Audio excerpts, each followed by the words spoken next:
Hello dear students, तो ये है आपका video part 2 for chapter 4 class 8 science MP board book. इसके पहले वीडियो में हमने स्टार्ट किया था पढ़ना फिज़िकल प्रॉपर्टीज़ ऑफ मेटल्स की, जिसमें हमने मेटल की एक प्रॉपर्टी पढ़ी थी जो कि है मेलिएबिलिटी। ओके, इसके अकॉर्डिंग क्या होता है, मेलिएबिलिटी का मतलब होता है जिसमें मेटल्स को आप कितना भी बीट करें वो टूटेगा नहीं, जबकि वो थिन शीट्स में कन्वर्ट हो जाएगा। ठीक है, देखिए लिखा हुआ है यहाँ पर, it will convert into thin sheets, और इसी प्रॉपर्टी को मेटल्स की हम बोलते हैं मेलिएबिलिटी। ठीक है, तो नॉन मेटल्स में ये क्वालिटी नहीं होती है। So can you hold a hot metallic pan which is without a plastic or a wooden handle and not get hot. तो अगर आपकी मदर ने घर पर यूटेंसिल में कुछ कुक करने के लिए रखा हुआ है किसी बर्तन में, मेटल का हो जो, ठीक है, लोहे का हो या एल्यूमिनियम का हो या स्टील का हो, तो क्या आप उसे ऐसे ही बिना किसी कपड़े की हेल्प से या बिना किसी उसमें वुडन हैंडल के या प्लास्टिक के हैंडल के पकड़ सकते हैं? और अगर आप पकड़ेंगे तो क्या आपको हर्ट नहीं होगा, गर्म नहीं फील होगा? So perhaps not. Why? Try to list some other experiences in which a wooden or plastic handle protects you from being hurt while handling hot things. तो आपने ये नोटिस किया होगा बेटा कि जब आप हॉट थिंग्स को हैंडल करते हो, जब आप किसी गर्म चीज़ को पकड़ते हो with the help of wooden handle और plastic handle, you won't get hurt. Okay, so on the basis of these experiences what can you say about the conduction of heat by wood and plastic? तो आपने देखा कि जब आपने गर्म utensil को पकड़ा वुडन हैंडल या प्लास्टिक हैंडल की हेल्प से, तो आपको जो है उस यूटेंसिल की वार्मनेस, गर्माहट फील नहीं हुई, आप हर्ट नहीं हुए। तो यहाँ पर कौन से प्रोसेस की याद आती है हमें याद आती है कंडक्शन प्रोसेस की।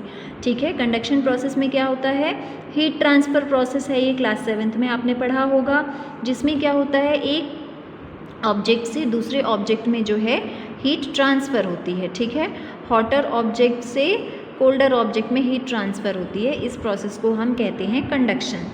You must have seen an electrician using screwdriver. What kind of handle does it have and why?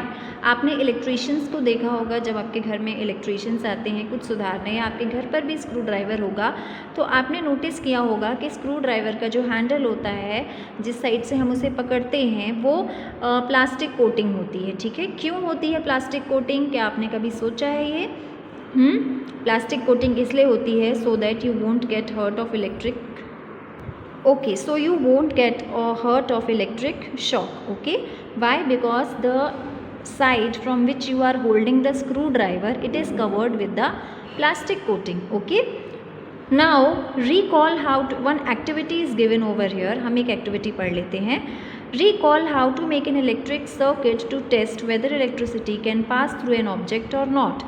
हम यहाँ पर एक इलेक्ट्रिक टेस्टर बना रहे हैं, जिसकी हेल्प से हम ये देखेंगे कि किसी पर्टिकुलर ऑब्जेक्ट में जो है इलेक्ट्रिसिटी पास हो सकती है या नहीं हो सकती है। ठीक है, तो ये इलेक्ट्रिक टेस्टर है। इधर पर आपको पड़ेगी ज़रूरत एक सेल की, कुछ वायर्स की, एक एलईडी बल्ब की, और आपको टेस्टर की ज़रूरत पड़ेगी। ठीक है, तो हम यहाँ पर देखेंगे इस एक्टिविटी को कंप्लीट करते हुए।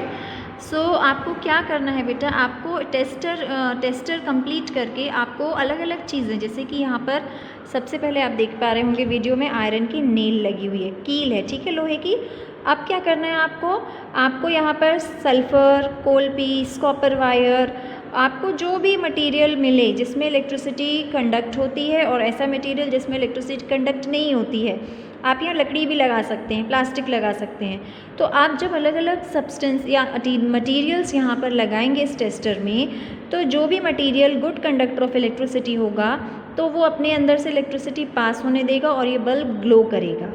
जब कोई material non poor conductor of electricity होगा, तो ये इलेक्ट्रिसिटी पास होने नहीं देगा और बल्ब ग्लो नहीं करेगा। ठीक है, तो ये यूज़ होता है आपके इलेक्ट्रिक टेस्टर का। ठीक है, आपने देखा होगा, you observe that iron rod, nail and copper, they are good conductors, while rolled sulphur piece, coal piece are poor conductors.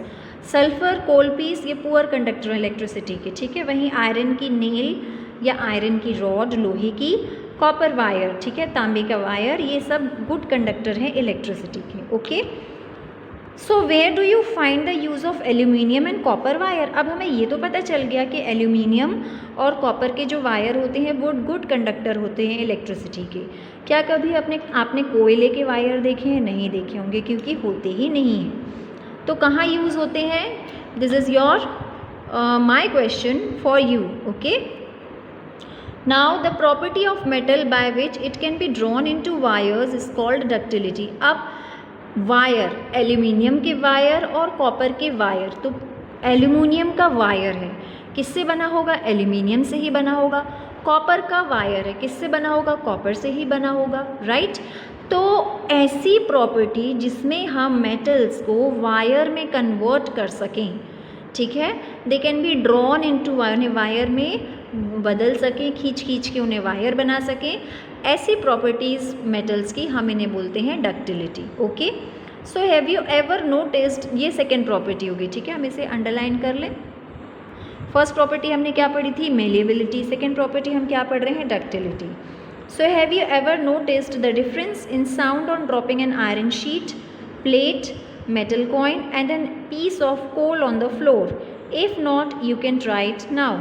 अच्छा, दूसरी चीज़ यहाँ पर हम बात कर रहे हैं बेटा कि जब चीज़ें गिरती हैं तो साउंड होता है, आवाज़ होती है।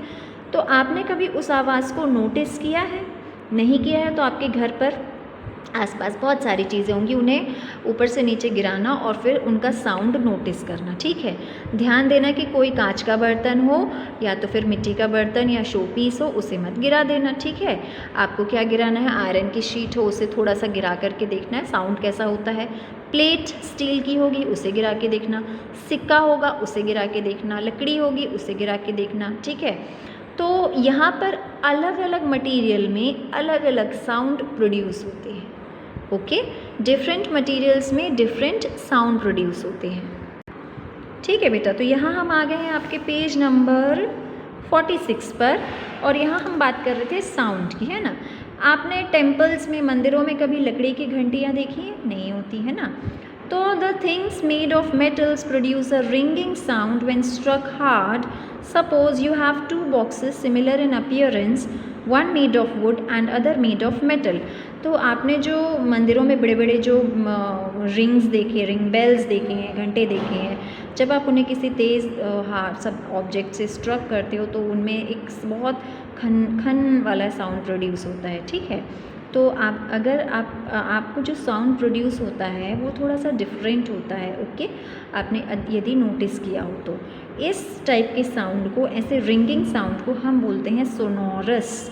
ओके, कैसा साउंड होता है ये? सोनोरस साउंड होता है। तो यहाँ हम अपना ये वीडियो यहीं फिनिश कर रहे हैं, इसके आगे हम वीडियो पार्ट नंबर 3 में पढ़ेंगे। Okay, so up till then, thank you.